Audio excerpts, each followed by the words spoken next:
Hello नमस्कार दोस्तों, स्वागत है हमारे इस यूट्यूब चैनल इंडियन एग्जाम में। दोस्तों, आज हमने रीजनिंग के 15 अति महत्वपूर्ण क्वेश्चनों को लिए हैं, जो इस टाइप के क्वेश्चन आपको किसी भी गवर्नमेंट एग्ज़ाम में देखने को मिल सकते हैं। तो दोस्तों, आप लोग वीडियो को अंत तक देखिए और अपने दोस्तों को भी शेयर कर दीजिए, ताकि इससे आप लोगों को लाभ हो सके। और दोस्तों, ये पार्ट नंबर 126 है। अगर आप लोग 125 नहीं देखे हैं तो 100 इसका प्लेलिस्ट हम बना दिए हैं, आप लोग प्लेलिस्ट में जाकर देख सकते हैं। तो दोस्तों, आइए क्लास को शुरू करते हैं और देखते हैं हम लोग पहला क्वेश्चन। हमारा पहला क्वेश्चन है, कह रहा है नीचे दिए गए विकल्पों में से संबंधित संख्या को चुनिए। देखिए दोस्तों, आप लोग हमारे साथ इन 15 क्वेश्चन को हल कीजिए और कमेंट बॉक्स में लिख कर बताइए कि आप लोगों ने 15 में से कितने का सही उत्तर दिया है। जैसे यहाँ पे दिया है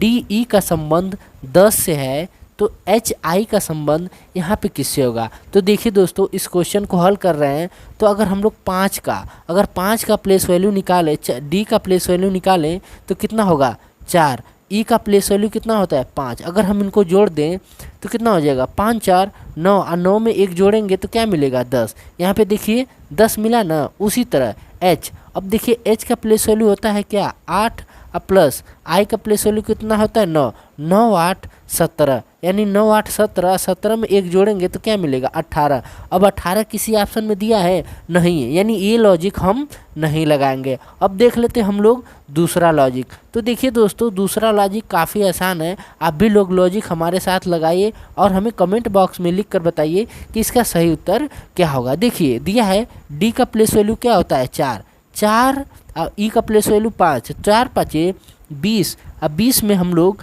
कितने से 2 से भाग देंगे तो 2 यहाँ पे 20, यानी 2 मिला ना। देखिए यहाँ पे 10 हो गया। उसी तरह 8 गुणे 9, यानी H का प्लेस वैल्यू 8 होता है, I का प्लस वैल्यू 9, तो 9 8 72। अब 72/2 जब काटेंगे तो हमें कितना मिलेगा 36। अब देखिए 36 किस ऑप्शन में है, ऑप्शन नंबर इसका 20 द करेक्ट आंसर हो जाएगा। आई होप कि ये क्वेश्चन भी आप लोग को काफ़ी अच्छे से समझ में आ गए होंगे। तो चलिए दोस्तों, देख लेते हम लोग अगला प्रश्न। हमारा अगला प्रश्न है, कह रहा है यदि 460 विद्यार्थियों में प्रारंभ से क्षमा की रैंक 220 है, 20वीं है, तो अंतिम छोर में उसकी रैंक क्या होगी। देखिए दोस्तों, ऐसे क्वेश्चन आप लोग जब भी कीजिए तो टोटल कुल विद्यार्थी हमें दिया है ना, कुल विद्यार्थी कितने हैं 460, यानी कुल विद्यार्थी हमारे कितने हैं 460 है, और उसकी क्षमा की रैंक कितनी है 220। तो एक काम करिए कि कुल विद्यार्थी 460 है और क्षमा की रैंक कितनी है 220, तो घटा लीजिए। जब पूरे को घटाएंगे, यानी ये तो जो हो गया, इसको 6 में से 2 जाएगा तो 4, यहाँ से 4 में से 2 जाएगा तो 2। अब देखिए 460 हम लोग लिखे हैं ना, 220 घटाए ना, तो एक इसमें जोड़ दीजिए, यानी एक इसमें जोड़ देंगे तो क्या हो जाएगा 441। लेकिन जोड़ते नहीं है, ये बात आप लोग ध्यान दीजिए, घटा लेंगे। जब 240 में से एक घटाएंगे तो हमें कितना मिलेगा 239। अब 239 किस ऑप्शन में है, ऑप्शन नंबर इसका C is the correct answer हो जाएगा। देखिए दोस्तों, आप लोग को एक डाउट होगा कि काहे सर जी इसमें से एक घटाएं हैं, क्यों। देखिए यहाँ पे 1 2 3 4 5, यानी यहाँ पे क्षमा है।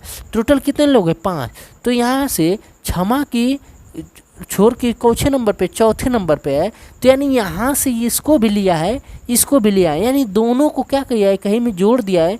तो इसलिए इधर से गिने भी तब भी आएगा, इधर से गिनेंगे तब भी। तो हमें एक ही बार तो क्षमा का गिनना है, तो यानी क्षमा को इसलिए एक बार गिनना है, तो एक हम इसमें से घटा देते हैं। आप लोग को अब समझ में आ गया। तो अब हम लोग देख लेते हैं अगला प्रश्न। हमारा अगला प्रश्न है, कह रहा है नीचे दिए गए विकल्पों में से विषम शब्द ज्ञात कीजिए। देखिए दोस्तों, ये काफ़ी आसान क्वेश्चन है। वीडियो को रोकिए और खुद से इस क्वेश्चन को बनाने का कोशिश कीजिए। देखिए दोस्तों, इसमें ज़्यादा लॉजिक नहीं लगाना है। अगर हम लोग इसको हल करें, अगर हम सबको जोड़ दें तो इसका प्लेस वैल्यू क्या आएगा 7 आएगा। जोड़ लीजिए 7 आएगा ना। फिर इसको जोड़ें तो इसका प्लेस वैल्यू आएगा टोटल 7 आएगा। इसको देखिए 8 6, यहाँ पे 14 हो जाएगा, लेकिन 6 1 7, यानी हमसे विषम पूछा है ना, तो हमारा ये तीनों ऑप्शन ए बी सी तीनों एक है, क्या तीनों एक है, लेकिन जो ऑप्शन नंबर सी है ना हमारा अलग है, तो इसलिए इसका सही उत्तर क्या हो जाएगा, option number C is the correct answer हो जाएगा। आई होप कि ये क्वेश्चन भी आप लोग को काफ़ी अच्छे से समझ में आ गए होंगे। तो चलिए दोस्तों देख लेते हैं हम लोग अगला प्रश्न। हमारा अगला प्रश्न है, कह रहा है नीचे दिए गए श्रृंखला में रिक्त स्थान को पूरा कीजिए। देखिए दोस्तों ये काफ़ी आसान क्वेश्चन है। इसमें क्वेश्चन को हल करने के लिए टोटली हम लोग पहले गिन लेंगे कितना है, 1 2 3 4 5 6 7 8 9 10 11 12 13 14 15 16 17 18 19। तो देखिए हम लोग इसको आधे आधे भाग में बांट लेते हैं। तो देखिए अब देखिए इसे क्वेश्चन जब भी हल कीजिए तो यहाँ पे देखिए बी दिया है ना, अब बी के बाद में क्या है, बी के बाद में क्या है, भी है, यानी यहाँ पे क्या भरा जाएगा, भी भरा जाएगा।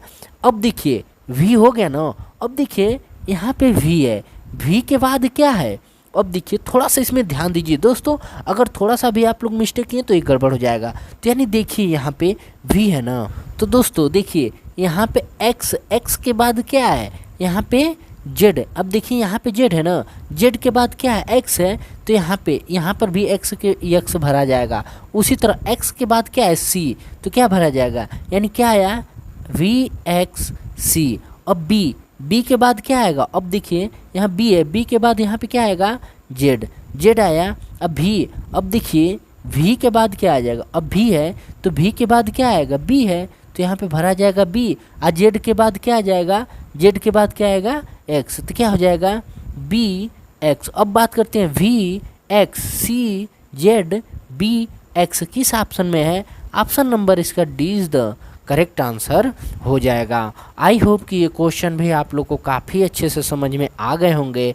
तो चलिए दोस्तों देख लेते हैं हम लोग अगला प्रश्न। हमारा अगला प्रश्न है, कह रहा है किसी कोड को भाषा में PRO5 को OPQ15 लिखा है, ठीक उसी प्रकार OPO10 को NNQ30 लिखा है, तो उसी प्रकार NZ, यानी देखिए NZA3 को क्या लिखा जाएगा, इसका हमें कोड भाषा लिखना है। तो सबसे पहले दोस्तों इसमें ध्यान दीजिए, अगर इसमें ध्यान देंगे तो हम लोग देखिए आसानी से कर लेंगे। सबसे पहले हम लोग अंकों को ढूंढते हैं। अगर ये 5 में जो 15 है कितने का 3 गुना है, यानी 3 गुना है, 5 गुणे 3 हो जाएगा, यानी 5 × 15। उसी तरह ये 10 जो है ना, 10 भी किसका है, 3 गुना, 10 × 30, तो यानी हमका यहाँ पे 3 का 3 गुना चाहिए, तो 3 × 9, यानी अंक हमें मिल गया 3, यानी ऑप्शन नंबर बी कट गया, ऑप्शन नंबर सी कट गया। अब हम लोग अंकों को लेते हैं। तो देखिए अंकों में क्या है, ओ हाई पी है ना, अब ओ है। अगर ओ में से हम लोग थोड़ा ध्यान दीजिए, इसमें अगर इसको निकाला जाए, तो यहाँ से यहाँ पे थोड़ा ध्यान दीजिए, ओ में से 1 घटा दें तो हमें क्या मिलेगा, पी, तो उसी में से 1 घटाएंगे तो हमें क्या मिलेगा, यहाँ पे क्या मिलेगा, एन में से 1 घटाएंगे तो हमें क्या मिलेगा, एम, तो क्या मिला, एम मिलेगा। उसके बाद अब देखिए ये पी है, पी में 2 घटाएं, यानी पी में हम लोग 2 घटा दें, पी में से हम लोग 2 घटाएंगे तो क्या मिला है, आर। तो उसी तरह जेड में से हम लोग 2 घटाएंगे तो हमें क्या मिले, तो यहाँ पे देखिए जेड में से 2 घटाएंगे तो हमें क्या मिलेगा, एक्स मिलेगा। क्या मिलेगा, यानी जेड में से 2 घटाएंगे तो एक्स मिलेगा। और ए में से, अगर ए में से भी हम लोग कितना घटा दें, 2 घटाएंगे तो क्या मिलेगा, सी, MXC और 9 किस ऑप्शन में है, ऑप्शन नंबर इसका A is the correct answer हो जाएगा। आई होप कि ये क्वेश्चन भी आप लोग को काफ़ी अच्छे से समझ में आ गए होंगे। तो चलिए दोस्तों देख लेते हैं हम लोग अगला प्रश्न। हमारा अगला प्रश्न है, कह रहा है निम्न श्रेणी में लुप्त संख्या ज्ञात कीजिए। देखिए दोस्तों ये काफ़ी आसान क्वेश्चन है, वीडियो को रोकिए और खुद से इस क्वेश्चन को बनाने का कोशिश कीजिए। देखिए ये 22 है, ये 42, यानी ये इससे बड़ा है। तो देखिए जब भी ऐसे क्वेश्चन को हल किया जाए तो क्या कीजिए, यहाँ पे देखिए 42 प्लस 22, जब इसको जोड़ेंगे तो कितना हो जाएगा, 64। और 64 किसका क्यूब है, 4 का क्यूब है, यानी 4 का क्यूब है तो यहाँ पे क्या हो गया, 4 हो गया। उसी तरह 75 और 50 को जोड़ेंगे तो हमें कितना मिलेगा, 125। यानी 125 किसका क्यूब है, 5 का। तो यहाँ पे हमारा दिया हुआ है 5। तो उसी तरह 380 और 349 जब जोड़ेंगे तो 9 हो गया, 8 4 12, 3 3 6 1 7। अब 729 किसका क्यूब है, किसका क्यूब है, तो ये 9 का क्यूब है। तो यानी क्वेश्चन मार्क की जगह पे क्या भरा जाएगा, 9। अब 9 किस ऑप्शन में है, ऑप्शन नंबर इसका इज द करेक्ट आंसर हो जाएगा। आई होप कि ये क्वेश्चन भी आप लोग को काफ़ी अच्छे से समझ में आ गए होंगे। तो चलिए दोस्तों देख लेते हम लोग अगला प्रश्न। हमारा अगला प्रश्न है, कह रहा है नीचे दिए गए विकल्पों में से संबंधित संख्या को ज्ञात कीजिए। देखिए दोस्तों ये काफ़ी आसान क्वेश्चन है, वीडियो को रोकिए और खुद से इस क्वेश्चन का बनाने का कोशिश कीजिए। देखिए इसमें लॉजिक क्या लगा है, अगर हम लोग 25 में से 18 में अगर 7 घटा दें, 25 में से 7 घटा दें तो कितना मिलेगा, 18 मिल जाएगा। अब यहीं पे 37, अब 37 में से हम लोग 7 घटाएंगे तो 0 30, 30 किसी ऑप्शन में दिख रहा है नहीं, यानी ये लॉजिक हमारा फेल हो गया। अब दूसरा लॉजिक हम लोग लगाते हैं, तो कुछ मत कीजिए, जो ये 25 है, 25 + 2 तो कितना हो गया, 7। यानी इस 25 में से अब 7 घटाएंगे तो हमारा कितना मिलेगा, 18 मिलेगा। उसी तरह इस 37 यानी 37 का दोनों को जोड़ ले तो 7 3 10। अब ये 10 है ना, अब 37 लिख कर पुनः 10 को घटाएंगे, जब घटाएंगे तो कितना मिलेगा, यहाँ पे कितना है, 7 में से 10 जाएगा, यानी यहाँ पे टोटल हमें कितना मिलेगा, 7 में 0 जाएगा तो कितना मिलेगा, 7 ही मिलेगा। 3 में से 1 घटा दें तो कितना मिलेगा, 2। अब 27 किस ऑप्शन में है, ऑप्शन नंबर इसका सी इज द करेक्ट आंसर हो जाएगा। आई होप कि ये क्वेश्चन भी आप लोग को काफ़ी अच्छे से समझ में आ गए होंगे। तो चलिए दोस्तों देख लेते हम लोग अगला प्रश्न। हमारा अगला प्रश्न है, कह रहा है MS से विवाहित है। तो थोड़ा ध्यान दीजिए, यहाँ पे M है और यहाँ पे S है, यानी ये दोनों आपस में पति पत्नी है, यानी पति पत्नी है, ठीक। PH का भाई है, यहाँ देखिए यहाँ पे P है और ये H है, PH यानी H का भाई, यानी ये दोनों आपस में भाई हैं, ठीक। फिर कह रहा है यस L की माता है, यानी जो यस है ना तो SL यानी L की क्या है, यस L की माता है, ठीक। ये हो गई माता। जो H का भाई है, यानी HL किसका भाई है, H का भाई है। तो इस हिसाब से L H और P ये तीनों क्या है, आपस में भाई हैं। तो H का M से क्या संबंध है, यानी ये इसकी माता हुई, तो यानी H का संबंध पूछा है ना, M का तो पूछा नहीं है, H का संबंध पूछा है। तो या तो ये इसका क्या होगा, यानी ये दोनों हस्बैंड वाइफ हैं, तो ये L हो गया, H हो गया और P, ये दोनों इसकी लड़की हो सकता है या लड़के हो सकते हैं। यानी H का M से क्या संबंध है, तो क्या होगा, या तो पुत्री का होगा या तो पुत्रों का होगा। तो पुत्री पुत्र ऑप्शन में दिया है, नहीं दिया है, तो इसमें क्या लिखेंगे, ज्ञात नहीं किया जा सकता। आई होप कि ये क्वेश्चन भी आप लोग को काफ़ी अच्छे से समझ में आ गए होंगे।